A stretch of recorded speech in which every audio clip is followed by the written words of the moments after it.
வட்டி அடிப்படையில் ஒருத்தர் வாங்கிட்டாரு அப்படின்னு சொன்னால் அவரோட ரெண்டாவது பகுதியை நான் பதில் சொல்லிடுறேன்.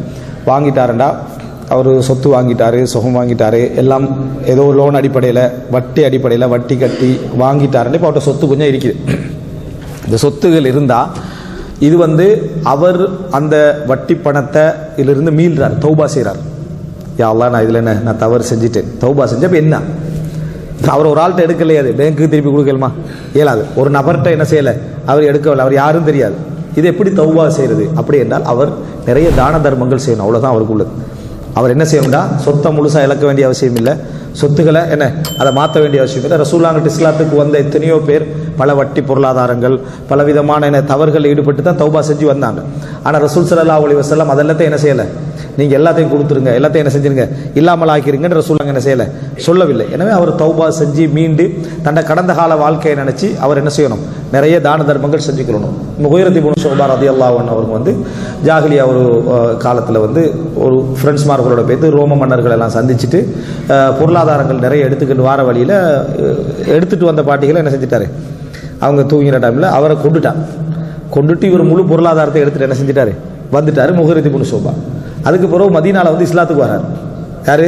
முகைரத் இப்னு ஷுபா. அப்போ ரசூலுல்லாஹ் சொல்கிறான், ஃப அம்மல் இஸ்லாம் ஃப அக்பல், அவங்களோட இஸ்லாம் இருக்கே அதை நான் ஏற்றுக்கொள்கிறேன். வ அம்மல் மால் ஃபலஸ்து மின்ஹு ஃபி ஷை, ஆனால் அந்த சொத்து இருக்குது நடந்த கொள்ளை, நீங்கள் கொள்ளையெல்லாம் செஞ்சீங்க, அதுக்கு எனக்கு இந்த விதமான சம்பந்தமும் இல்லை அப்படின்னு ரசூலுல்லாஹ் சொன்னாங்க. ஏன்னா அவ்வளோ பிரபல்யமாக இருந்துச்சு, அவர் அப்படி என்ன செஞ்சார், கொள்ளை அடித்தார் அப்படி என்று சொல்கிறது.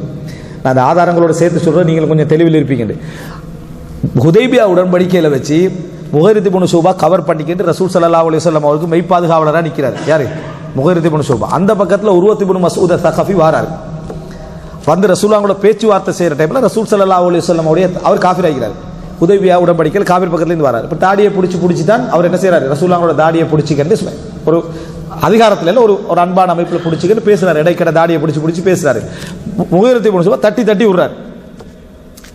உருவா கேட்குற யார் இதுன்னு கேட்குறாரு, தட்டி விடுற மெய்ப்பாதுகாவலர் யாருன்னு கேட்குறாரு. அவர் முஸ்லீம் அல்லாதவர் ஆகிக்கிறார், யாருன்னு கேட்குறாரு. அப்போ முகீரான்னு விளங்கிச்சு. அப்போ சொல்கிறார், இப்போ ரசூலுல்லாஹ் மெய்ப்பாதுகாவலர் இவர் சொல்கிறார், ஐ ஹுதர், ஏ மோசடிக்காரனே, அலஸ்து அஸ்ஹாஃபி கதரத்திக், நீ அன்றைக்கு செஞ்ச அநியாயத்துக்கு தானே நான் இன்னும் தண்டம் கட்டிட்டிருக்கிறேன்றார். இவர் யாரு? உர்வத் இப்னு மஸ்ஊத் சொல்கிறாரு, நீ அன்றைக்கு பொருளாதாரத்தை செஞ்சுட்டு வந்ததுக்கான அந்த தண்டத்தை நான் தான் கட்டிட்டிருக்கிறேன் இந்த வரைக்கும் அப்படி என்று உர்வத் இப்னு மஸ்ஊத் ஸகஃபி சொல்கிறார், சொந்தக்காரர் அவர்கிட்ட.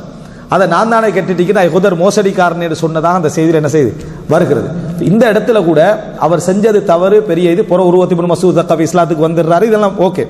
ஆனால் ரசூலுல்லாஹ் உடனே என்ன அந்த பணத்தை கட்டிட்டு போட்டு மெய்ப்பாதுகாவலர் எரியன்னு என்ன ரசூலுல்லாஹ் சொல்லலை. காரணம் அது இஸ்லாத்துக்கு முந்தியது, அவங்களுடைய மார்க்கம் ஜாஹிலியன் அடிப்படையில் நடந்தது.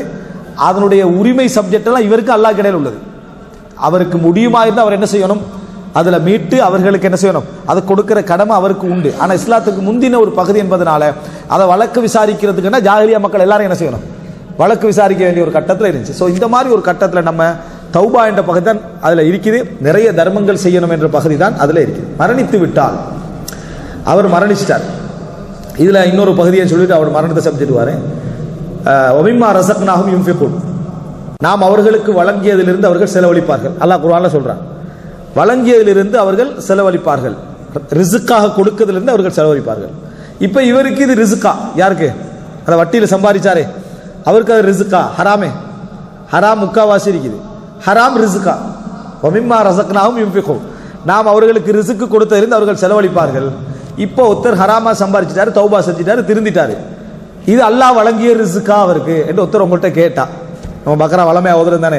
அப்போ ஒருத்தர் கேட்கிறாரு, அல்லாஹ் வழங்கிய ரிஸ்க் ஹராம் வருமா, அது அல்லாஹ் வழங்கிய ரிஸ்க்குள்ள வருமா, அதுலேருந்து அவர்கள் செலவழிப்பார்கள் என்றா, இப்போ ஹராத்துலேருந்து அவர் என்ன செய்யறாரு, தௌபா செஞ்சு திருந்திட்டாலும் உழைச்சது எப்படி ஹராமாக, அப்போ அதுக்குள்ள அது வருமானு கேட்டால் எப்படி சொல்றது?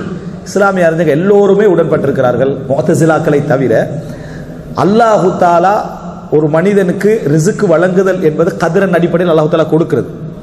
ஹலால் ஹராம் என்றது அவனோட சம்பந்தப்பட்டது. ஹலால் ஹராம் அவன் பேர் எடுத்திருக்கணும்.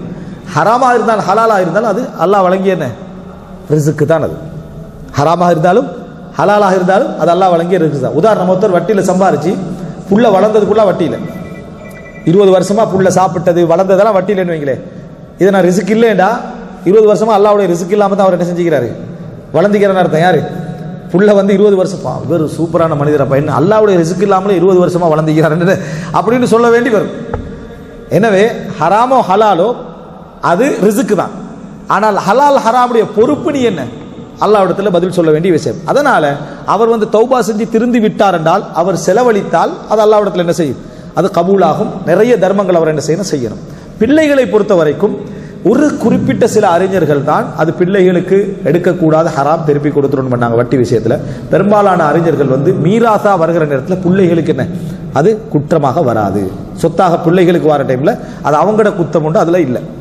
திருப்பி மீட்டத்துக்குரிய அயான்கள் தெரிஞ்சா கட்டாயம் கொடுக்கணும். அயான்கள்னா இந்த நபர்கிட்ட அடிக்கப்பட்ட கொள்ளை, இந்த நபருக்கு நடந்த அநியாயம், இந்த நபருக்கு நடந்த மோசடி என்ன கட்டாயம் என்ன செஞ்சிடணும், திருப்பி கொடுத்துரும். அப்படி இல்லாத பட்சத்தில் சொத்தா பிரிகிற நேரத்தில் அது பிள்ளைகளுக்கு என்ன செய்யாது, குற்றமாக அது வராது. அவங்க சொத்தாக என்ன செய்யலாம், அதை எடுக்கலாம், பயன்படுத்தலாம். அதுல எந்த விதமான தவறும் அதுல இல்லை. அப்படி